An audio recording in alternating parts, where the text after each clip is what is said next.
Okay, so I've arrived here in Brunei Darussalam. I needed a visa, get that on arrival. That cost $20. So what they have is two currencies they use here, Singapore dollars and like the Brunei or whatever. They're pretty much one for one. Yeah, and Singapore dollars and the Brunei one, it's pretty similar to Australian dollars, so I don't need to try and convert stuff in my head. So I'm staying at the Brunei hotel. See how much this cost me. But I'm staying here for 3 nights. So this cost me 416 Australian dollars for 3 nights, so not bad. Everything's pretty nearby. Taxi was like $25 into town, kind of expensive. It's kind of hot here because it's further down south near like Indonesia and stuff. Yeah, got a SIM card that costs $25. It's only 3G, which is kind of shitty. Yeah, I'm kind of excited, and there looks like there's a food joint right across the road. I'm probably just gonna go to it. Looks pretty decent. I don't know if you can see reflection. Keen to explore Brunei for 3 days, so let's go. So I'm on the streets here in Brunei, the capital. I heard it's as busy as like a New York or like a Delhi, India. Only joking, but yeah, it's like 9:15 right now. Don't know if anywhere will be open to eat. I just tried one place. It's a bit of a ghost town, but let's see what we can find to munch on. So one thing about Brunei is there's basically not many tourists at all here. I seen one in the elevator and some other white dude on my plane, but basically no tourists here. But I'm approaching this freaking incredible mosque right now.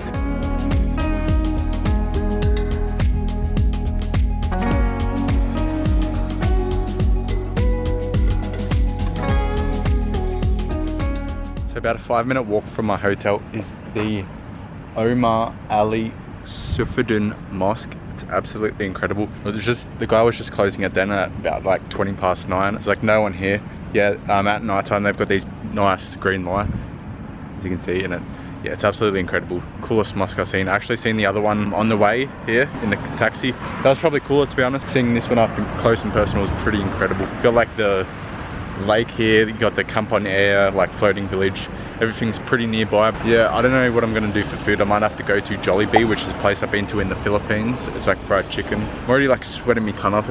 It's like kind of like Bali weather. Yeah, I guess time to get some dinner.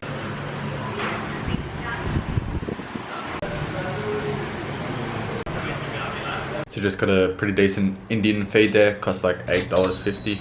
Guess it's time to get some sleep, have a shower. Yeah, explore Brunei tomorrow, let's go. The next day. So I step outside and it's already hot as fuck. I've already been offered a boat ride. I think the boat rides are like $1, so that's pretty good. Probably gonna try and find some breakfast first.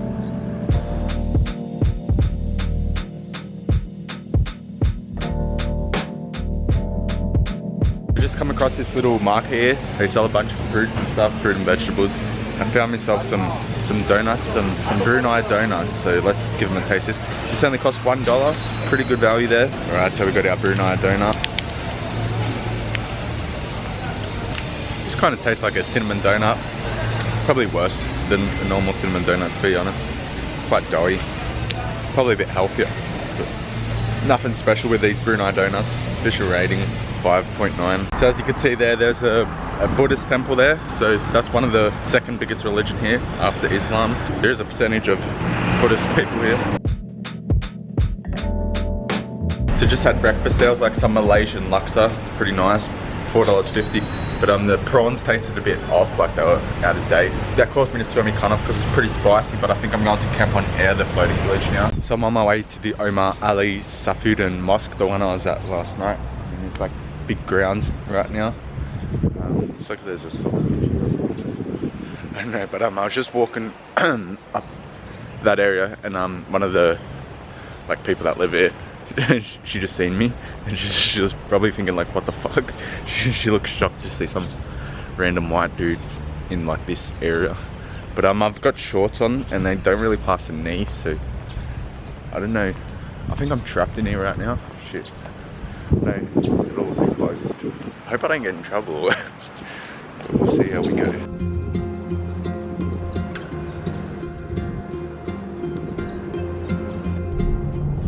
The way. Okay. Here is a modern house. House. In Australia, it's about $1.60. Yeah. Oh, school? That is what?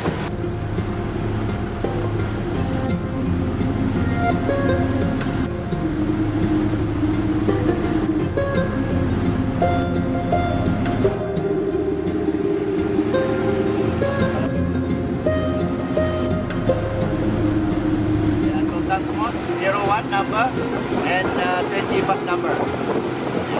Blue and chocolate. Blue and chocolate. Yeah, chocolate. Chocolate for 20, 01 and blue. 01, blue color. That one, Sultan's Mosque.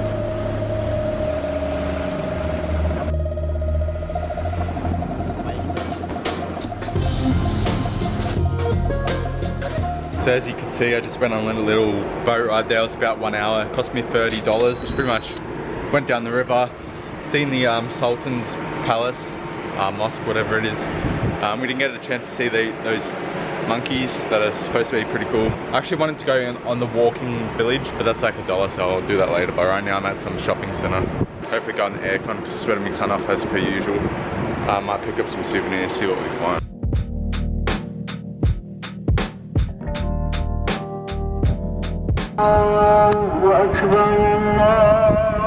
Don't know if you can hear that, but something's going on here at the mosque. I think they're having a prayer. So I really want to go inside the mosque, but I'm not going to risk it with these shorts.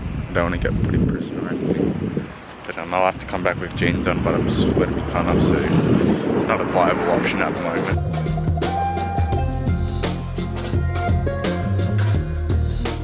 Just had to come back to the crib for like a debrief to cool off, but it looks like it's started raining outside here. Beautiful Brunei.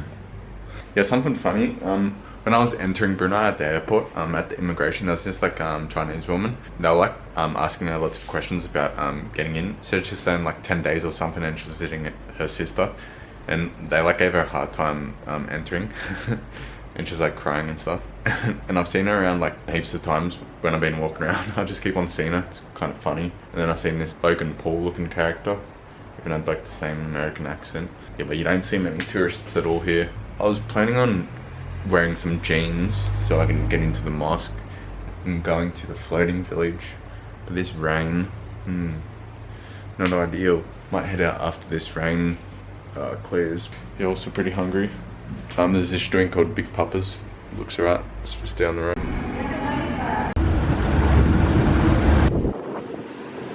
So I've made it here to Kampong Ayer. This is the biggest floating village in the world. There's about 30,000 people that live here. So a boat costs $1, so pretty cheap.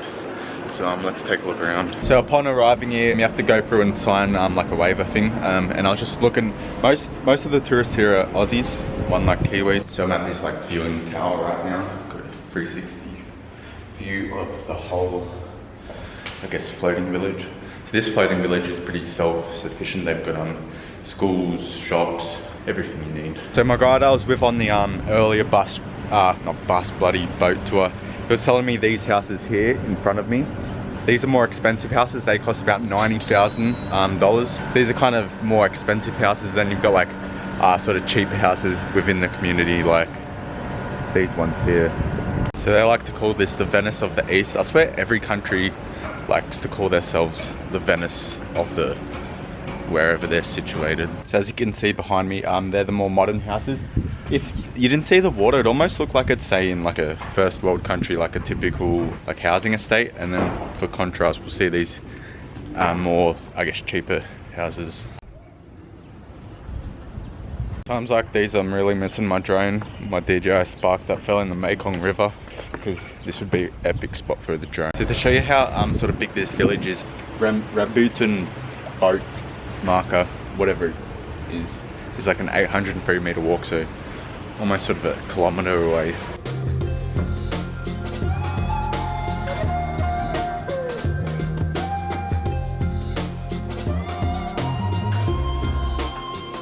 So there was some prawn crackers. You could buy them for $5. They were getting the fresh prawns.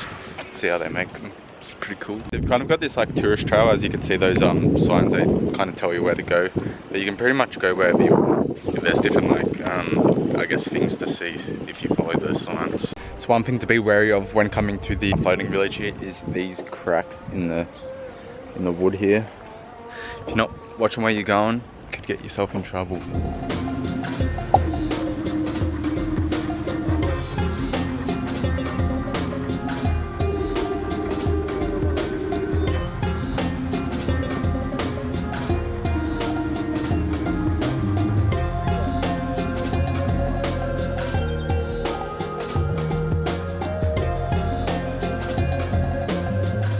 So after the Kampong Ayer floating village, I pretty much done the exact same tour I done in the morning, because the boat driver said he was picking up some tourists, and he said for $15 you can come on the tour again, and he'll drop me off here at the night market, which I'm at now, which is what's it called, Gadong or something. Yes, I'm here now, time to check out this night market.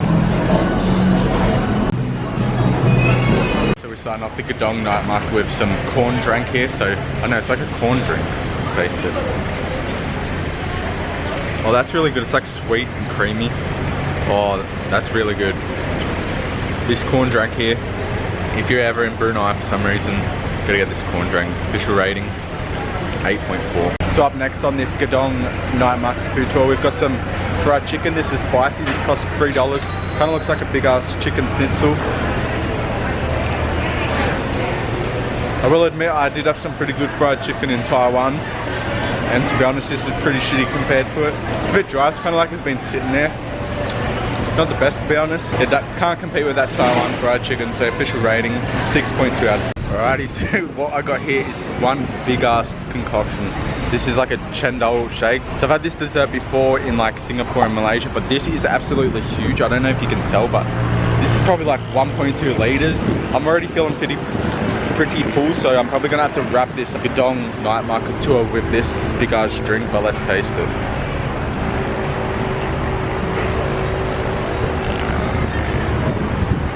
It's sweet, creamy. It kind of tastes like a liquefied version of like chendol, the dessert you get in Singapore. It's pretty damn nice. But there's no way I'm gonna be able to continue eating after this. Official rating 8 out of 10. Gonna have to retire after this big ass shake. So I don't even want to know how many calories is in this drink. Overall, the Gadong Night Market, definitely worth visiting. Can't really recommend it because you're probably not going to come to Brunei. They pretty much have like sort of Malaysian dishes, pre-prepared satay, these big ass drinks, different juices, teas. All the drinks seem to come in these big ass containers. They got fruit, they got like kids toys, desserts, sort of donuts. After I try and chug this damn drink, I'm going to head to the supermarket, not the supermarket, the damn mall, which is just there.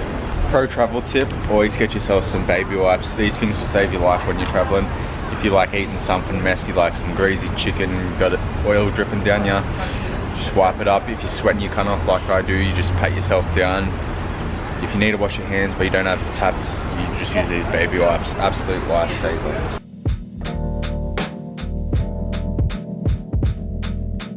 So my stomach's settled a bit. I've made my way back to the Gadong Night Market because I don't feel like I've done it justice. So I picked up this dish here. It looks like chicken with like melted cheese. Looks pretty good, so let's taste it. So this is very strange. It's kind of like, it looks like a potato, but it's kind of like a fruit, and it's got like cheese on it, but it's like a donut. It's like a sweet glazed donut. It's very interesting. It's kind of like a donut, a deep fried donut, and it's like a fruit on the inside with some like creamy glaze. Very interesting.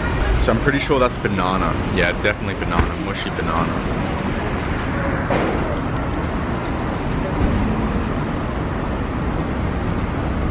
So made it back to the crib here. Got the boat taxi back. It cost me $10. Would have been a lot cheaper than a taxi, and taxis are hard to come by here in Brunei. Tomorrow I'm planning on seeing the Jamais Aser Hassani Bokia Mosque, something like that. Yeah, I'm gonna wear my jeans. Yeah, hopefully I can enter the mosques. Yeah, we'll see what else we get up to in this strange country of Brunei. So I'll catch you in the next vlog.